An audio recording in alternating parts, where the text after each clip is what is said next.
Dito yung mga wrestling. Saan may lalagay lahat yan? Natulog ka sa kwarto mo nakatayo. How's it going, mates? Back with another toy vlog. This is box number 2 out of 3. In the first 3 out of 7. Alright? Box number 2. Dito yung mga wrestling sa number 2. Yung mga Batman. Yung mga stuffed toys na nandito rin. Yung mga wrestling set na hindi ko pa nabubuksan. Sonic. Kaya si Crash. Si Sonic. T-Rex pa. T-Rex 2. Ito yung second na Legacy Collection Raptor Enclosure.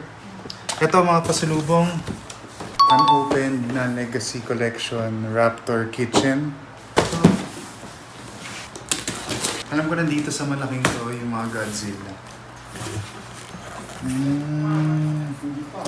Ito lahat ng mga nakabox na hindi pa nabubuksan.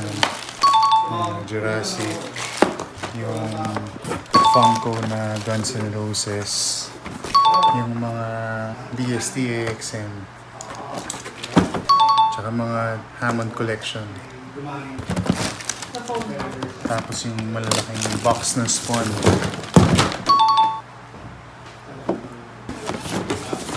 Spawn na malaki.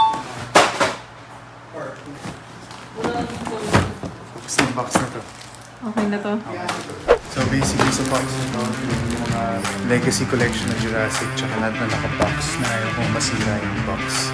Isa lang yung pirasong clothing dyan. Sando lang lahat siya toys. Saan may lalagay lahat yan? Natulog ka sa kwarto mo nakatayo. Magkano yung storage nyo? 21. Kasing laki ng room nila, ma. Tayo ka na lang ng Play Store. Toy Store. Okay, i-redecorate mo yung 4th room. Yung 4th floor room.